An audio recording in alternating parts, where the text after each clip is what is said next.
Marketing Q&A Audience Growth Edition. Hello, everyone. My name is Tessa. I'm with IdeaPros marketing team, and today I have a special guest for you all. I have Shaye Larsen with Token Mint. Hey, Shaye, how are you? Doing great. I'm glad to be here. I'm glad you're here because this is great. We're going to do marketing question and answer. So if you guys do have a question, you're more than welcome to put it in the chat and we will try to get to it. But this is all about audience growth. And Shaye, I mean, you're one of our IdeaPros partners too, but now you're working with IdeaPros as well to help us. And I think of all people, you would appreciate how much we need to grow our audience. Always. Yeah, for sure. For sure. But even before your app or your product is ready. So this is something you want to make sure you have the fans in the stands, as I call them, the people who are ready to buy and happy to pay right there when it's time and when you launch. So today we're talking about ideas on how to grow your audience. And I know one of the biggest things that I hear from partners is, hey, I don't have my product or app ready. I can't grow my audience, Tessa. And I think that's a huge mistake, isn't it? Huge mistake. So if your product or app isn't ready yet, here are a few ideas. Well, first of all, the messaging is super important. And so, Shaye, can you tell us a little bit about Token Mint and kind of the process? You sold an idea 40,000 times, right? Not a product or an app or a service. You sold an idea 40,000 times. So how did that work? Well, it was an experiment, first of all. I wasn't looking to make it rich with an idea. I was just experimenting because there was a line I read in a book that said ideas have value on their own. And I thought, that's an interesting concept. So I tested out, I put up an idea and it sold, and then it sold big, sold thousands of times. And the lesson learned was value outsells products or services.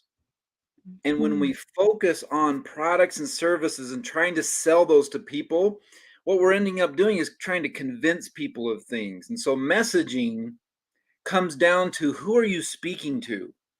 If you're speaking to someone like an object, like, hey, I need something out of you, I need your money, that's speaking to someone like they're an object to you. But when you're speaking to them like a human, what you're doing is you're speaking to them in terms of what they're after in their life, what they're trying to achieve, what they're trying to do, and you speak to them from a value standpoint. Well, that was the lesson I learned. When I looked at deep, why is this thing selling like crazy? One of the key components was I was speaking to them based on value, not on a product or a service.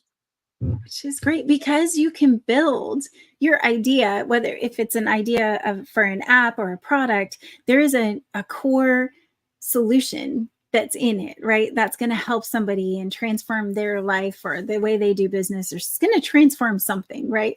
So that ideal, that thing that you're helping them with, it might be able to be turned into what you call tokens or an offer or a lead magnet or something that could help you build your list and grow your audience. So it could be something that you're doing before it is actually done. And so I love that idea of, let's create something now that people are willing to sign up for. Now, in general, when we're building audience for, products and apps, there's sign up lists. So like, I'm interested in this product, I'm going to sign up, I'm going to get notifications. So there is that. You can definitely build your audience that way. I know we have Sage, who has 121,000 Instagram followers. So he's building a following on a channel, right? He's going out and building relationships and building a channel. It's not a product or app, but it is a promise of a future product that will be there, a future app that I love, and I can't wait till he launches it. but the idea can start as something that they're going to take away. And what kinds of offers have you seen that people have been really successful? I know you've been doing this for a while. So what kinds of offers have people used that help to build their audience early on? Well, think of it this way. When you're generally stressed in business, it's because of poor results or because you're worried about how you look. That's generally what comes down to stress, right? What's the opposite of that? The opposite is helping people, because that is the opposite of stress. When you help people, it's like, that's enjoyable, that's fun. Your products, your businesses have a value that helps people. Mm-hmm. And so you can focus on that. Whether you have the product developed or not, there's nothing stopping you from helping people. And so, like, here's a thought. I speak on many stages. There isn't a month that goes by that I'm not in front of a live audience of 300 or 400 people, or digital audiences like this and everything. I used to several years ago, I used to get really nervous every time I would get on a stage.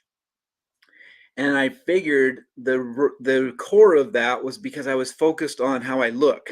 I was always worried Mm-hmm. about, am I going to say the right things? Is this going to be powerful? These people going to like me? It was all just kind of pathetic. Right? But that's what we do, right? We worry about those things. When you can practice letting go of that, and you can look at an audience and go, you know what? I have a value. I have something to offer these people. I have something to give to them. Now you're focused on helping people. And that changes how you build your audience. When you build an audience, if you're building it based on, I have helped these people, I am helping them, and you've got a product coming, there's nothing to stop you from helping them towards what your product's going to give them. Think of it this way: your product has a value. It helps someone's life, whether it's invented right now or not, whether it's produced right now or not, it helps them. What's something you can do to help them towards that now for free? Mm-hmm. What's something you can just start exchanging with them right now? Because you can start building that audience right now if you can figure that out. Something you can teach them, something that you Mm-hmm. can give them, some experience you can provide them, some kind of connection you can have with them. The sky's the limit. Absolutely. Well, I know we have, I'm thinking of a couple people that we have in our audience and what they've done in the past. But I'm thinking of somebody who we used to work with, and he had a product for the pool. And it was, and it's I don't think it's launched yet. It's still in development. But I love, he was actually doing awareness on how many kids drown in pools, and he was going down to different fire stations and working with the community around awareness. So it was not even a thing that people were getting, but they were getting this beautiful information from them. They were getting lots of exposure.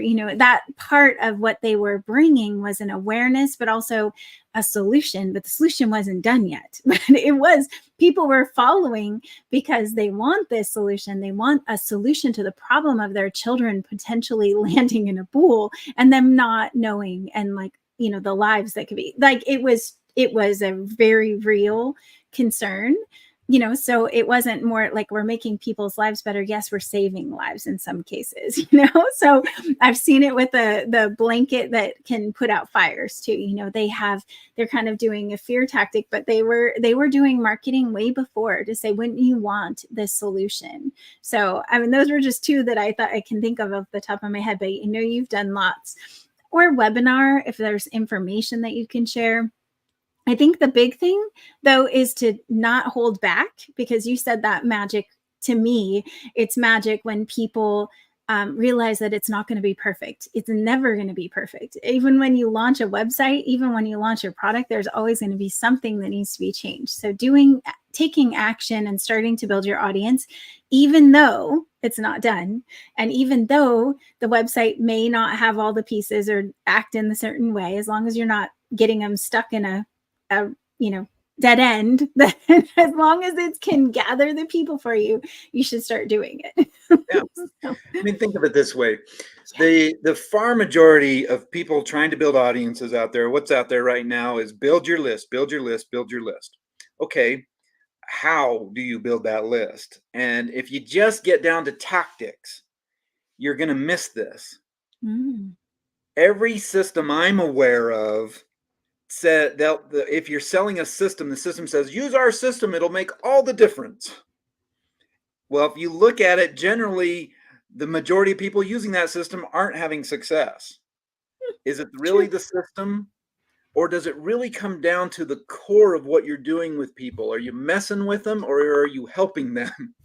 True. And so, that's something I always teach people is People are sold emotionally first. Mhm. If they're sold emotionally, here's the great difference, because the far majority of marketing out there tries to sell people logically or even with fear tactics, and there's a place for Mhm. all of that. I'm not saying those are bad. People sometimes need help making a decision, but not in the beginning. In the beginning, we want to sell them emotionally, because here's the difference. When they're sold emotionally, they want to be sold on the rest of it. They're hoping the rest of Mhm. it will work out. That's how you build an audience. Sell them emotionally first. And all that means is help them understand how you're going to help them. Mhm. You want this in your life? I'm going to help you with this. And you can build an audience around that. People will put their email in based on that. They won't yet generally put their email in if you lead with, you need to do this or else you're going to be out. You're going to miss out. Or if here's 20 Mhm. reasons you need to do this. That's logic. That's next. But in the beginning, connect them emotionally to what you're doing, help them see how you help their lives. They get on board with that, and then they'll go through the rest of it. Yes, absolutely. And you're right. The system is just there to process. If you can't get them to put their information in, if you're not enticing enough, if your messaging isn't good enough and you haven't convinced them at least that they should take that first step, then you're not going to, that kit system is not going to do anything for you 100%, or the ads or Let me whatever share method. this great example. I was a co-founder in a company that we had a sleep product. We built music that was used for neurological purposes, helping hospitals, doctors, therapists. It was cool music. But we had this one product that we weren't selling, and it was a sleep product. And we had a new partner come on board, and we ended up getting this technology licensed by NASA. NASA figured, hey, we can maybe use that to help astronauts sleep in space. Well, what the music does is we found out that babies, when you rock a baby to sleep, it's the sopite in the brainstem that gets rocked. And when you rock that, it lowers their arousal. And they're like, well, astronauts have a real hard time sleeping in space because there's Mm. gravity. So maybe there's a way we could help them, and it worked. It was great. Well, then we took it and we blew it up in an app, and the app had over 2 million downloads. Talk about building an audience. Why did all that happen? Here's why. We connected that audience emotionally to their problem. How many people are trying to help people with sleep? Thousands, right? Mhm. How do you sell someone emotionally on something?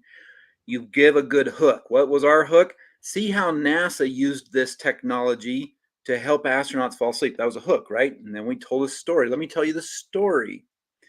And then we made an offer. If you'll join our list or download this free thing, and then we would lead them to a free part of it. That was it. We provided value first that connected them emotionally to this. And yes, we used the best language we could to drive in on sleep problems and that kind of a stuff. But they got it. They're like, man, this really could help me, and it's something a little bit different, and I could see the vision here. They jump on board with that. We had over 2 million downloads within a couple of months. We were number one in the entire app store for just a day. Oh, that's amazing. Hey, but that's a big deal. That's a big deal. That audience, then we were able to leverage into several products, and then it got acquired by the Purple Mattress Company. Oh, yes. Yeah. That's awesome. So What? when I talk about building an audience, yes, there's tactics, and Tessa, you're one of the best at tactics of how to do this kind of stuff. But I always come from, are you helping people, because that's why Mm. they will come to your audience. There's this great YouTube video you could look up about this guy at a festival who there's an audience gathered at this festival watching the stage, right? And this guy, everyone's sitting down on the ground. And this guy stands up and starts dancing weird. And everyone's looking at him like, you're a weirdo. That's how we feel when we present our products sometimes. We That's spend all true. this time doing our product, and then we feel like we're dancing weird in front of everybody, and we're like, oh shoot. Well, then if you watch the video, what he does is he just doesn't stop. He doesn't stop. He keeps going. And then he goes over and he convinces a couple people to dance weird with him. Right? Building an audience here. And it's really funny. I won't go through the whole thing, but bit by bit, he gets the entire audience, several hundred people up dancing crazy. It's because he didn't stop having fun. And why are you at a festival? To have fun. He sold them emotionally. He's like, we're here to have fun. I'm going to have fun. And he convinced others to do it. And the next thing you know, it got viral and went crazy. You have a key value. Your people want that value, but it's not their job to get it. It's your job to help them get it. Absolutely. Absolutely. Well, I love that story. It's funny because I think we all feel that way when we first start marketing our businesses anyway. When you first start talking about your business, your product or app or, service in the beginning, it's very clumsy. You stumble over your own words trying to figure out how do you explain your business. And I love what Shaye can do. He can boil down what you do into simple statements so that you can almost like get rejuvenated in what your product or app does. So if you guys haven't checked it out, Shaye has the Token Mint program. And if you put token in the chat, I will send you the information for it. But it is an amazing program where you learn how to talk about your business. You learn how to focus in on that item, that your token, which is the offer that comes back to the business, right? So essentially they're going to put that like arcade token back into your business. So you guys should check it out for sure. And I know I saw Sage over there. Yes, it was Pool Watcher 360, one of my favorite products. And I just love how the pool product was Pool Watcher 360. But you guys, if you have any questions, let us know because we will talk about it. But I just want to stress how important it is for you to understand how you talk about your business to someone else has to connect with them. And you have 30 seconds. And I honestly think you have about 10 seconds, maybe even 3. If it's online, maybe 3 is more applicable. But if you're in person trying to describe to somebody what you do, you have to know how to say it like fast, to the point, and intriguing them and showing that value for sure. I love it. Yes, they buy on emotion and justify it logically. Absolutely. That's what we talked about, Odin. Yes, 100%. Well, yes, he is a wise guy. You are very wise, not a wise guy. You were very wise, I'm sure. That's what he meant. Well, thank you so much. Sometimes too, I bet. Right. Well, thank you so much for being here. And if you guys want to do the Pitchcraft session, we do have another one of those where you can work on how you communicate your business intentionally. It's supposed to be for investors and how you would pitch it. But to me, honestly, it's elevator pitch basics. It's how you communicate your business. So we have the Pitchcraft event coming up on the 22nd, I believe it is. But if you want Pitchcraft, if you haven't attended yet, put Pitchcraft in the chat. Is it the 22nd? Yes, it is. Pitchcraft is the 22nd. And I will put the link to as well. And Shaye will add his link in there for you all to go to after the session. He'll make sure he puts that, and we'll get that in there for y'all. Thank you so much for being here with us, Shaye. I appreciate you, and we'll hear more from you throughout. If you want more audience growth tips, we do have a whole series. I feel like I did maybe 10 of them in another video, and I will add those in to this, but they're more like, doing contests and ways to raise tactical, like Shaye said. I'm very tactical, like let's get these things done. So ways to use groups, you can do all kinds of things, influencers. And I actually have an influencer resource for you guys. It's really amazing. It's a database of all different people. The software is amazing. I will be revealing that in the next couple of weeks, but you can go all the way down to will work for food type influencers. So we'll share that next week. Thank you all so much for being here. Thank you, Shaye. We'll see you all next week, noon on Fridays, noon Pacific time on Fridays. Don't forget to hit the bell so you get reminders. Bye, everyone.